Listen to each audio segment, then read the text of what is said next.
Assalamualaikum warahmatullahi wabarakatuh. Saudaraku santri Lasnu. Taklid buta membunuh akal mukibin.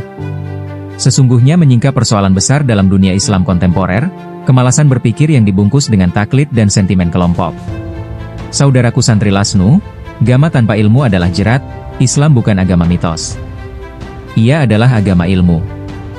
Al-Quran membuka wahyunya dengan kata, Iqra, bacalah, bukan, taklidlah.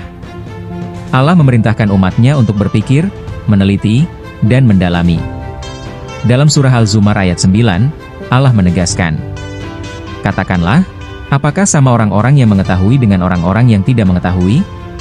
Imam Al-Ghazali, ikon Ahlus Sunnah wal Jamaah, bukan Wahabi, mengecam keras orang-orang yang memutuskan sesuatu tanpa ilmu. Dalam Ihya Ulumuddin, ia menyatakan, kebodohan yang berselimut taklid adalah kehinaan. Orang bodoh yang tidak mencari ilmu adalah seperti hewan yang hanya mengikuti penggembalanya. Maka ketika seseorang menyatakan dirinya, taklid mawon, dalam isu serius seperti klaim nasab yang menyangkut otoritas keagamaan, harta wakaf, hingga pengaruh politik umat, itu bukan kealiman. Itu kemunduran berpikir. Saudarku santri Lasnu, taklid buta adalah virus dalam tradisi Islam. Taklid dalam fiqh klasik memiliki tempat, tetapi hanya untuk orang awam dalam hal teknis ibadah. Namun dalam perkara publik, terutama menyangkut klaim sosial seperti nasab, taklid buta adalah pembodohan. Imam Syafi'i berkata, pendapatku benar tapi mungkin salah. Pendapat orang lain salah tapi mungkin benar. Itulah tradisi ilmiah dalam Islam, ijtihad, hujjah, dan verifikasi. Tanpa itu, umat akan terus menjadi konsumen kebohongan turun-temurun yang disucikan tanpa nalar. Dan celakanya, seperti dalam kasus nasab Ba, Alawi, kebohongan ini digunakan untuk mengklaim status zuriyah Nabi tanpa bukti genetik dan historiografi yang sahih. Saudaraku santri Lasnu, memakai nama besar ulama tanpa argumen adalah sesat nalar. Menyandingkan nama-nama besar seperti Imam Ibnu Hajar Al-Haytami dan Syekh Nawawi Al-Bantani dengan niat merendahkan Kiai Imaduddin Utsman Al-Bantani menunjukkan kekeliruan logika berpikir. Tidak ada yang bisa menafikan keilmuan Imam Ibnu Hajar maupun Syekh Nawawi, tetapi memakai nama besar mereka untuk menolak temuan ilmiah kontemporer tanpa membantah substansi adalah bentuk falaci otoritas klasik, argumentum et verecundiam. Kiai Imaduddin Al-Bantani tidak pernah menentang ajaran-ajaran Ibnu Hajar atau Nawawi. Yang ia lakukan adalah meneliti klaim genealogi secara historis, filologis, dan genetik. Ibnu Hajar dan Nawawi pun adalah ulama besar yang dalam karya-karyanya justru mencontohkan pentingnya validitas sanad, integritas riwayat, dan uji nalar.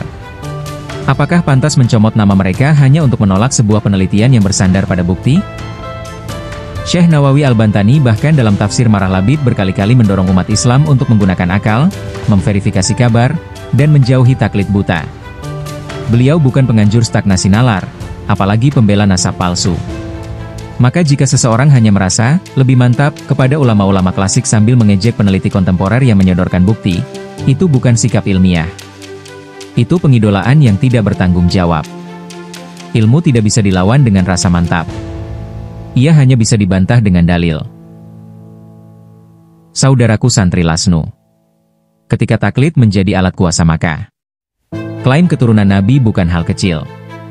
Ia digunakan untuk menguasai legitimasi agama, memonopoli dakwah, bahkan menguasai dana publik atas nama karisma keturunan.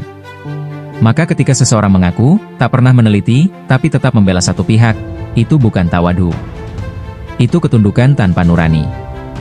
Lebih ironis lagi, kami menyayangkan seorang peneliti seperti Kiai Imaduddin Utsman Al-Bantani, yang justru menggunakan metode ilmiah, kajian manuskrip, sejarah, ilmu filologi, dan analisis DNA, sebuah pendekatan modern dan bertanggung jawab.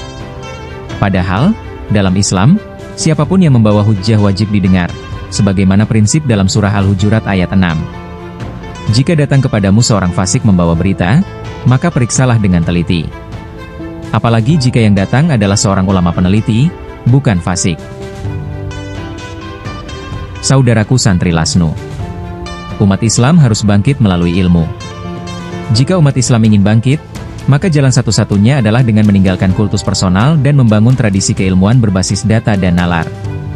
Tak ada kemajuan dengan taklid. Tak ada kebangkitan dengan pembelaan membabi buta terhadap dogma-dogma yang tidak mau diuji.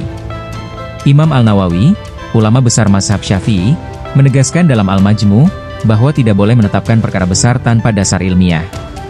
Maka bagaimana mungkin seseorang memilih diam dalam penelitian tapi aktif dalam pembelaan tanpa ilmu? Kritik terhadap klaim nasab Balawi bukan soal benci, tapi tanggung jawab ilmiah.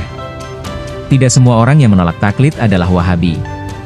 Mereka bisa saja justru bermazhab Asy'ari, bermazhab Syafi'i, dan berhaluan NU, tetapi menginginkan Islam yang berdiri di atas kebenaran, bukan pada silsilah yang dibangun dari mitos dan manipulasi sejarah. Laskar Nusantara mengingatkan bahwa Islam tidak pernah menutup pintu pada kebenaran, sekalipun datang dari orang yang tak populer. Karena dalam Islam, kebenaran tidak diwariskan. Ia dicari. Ia diuji. Dan ia harus diperjuangkan. Indonesia, tanah airku, tanah tumpah darah.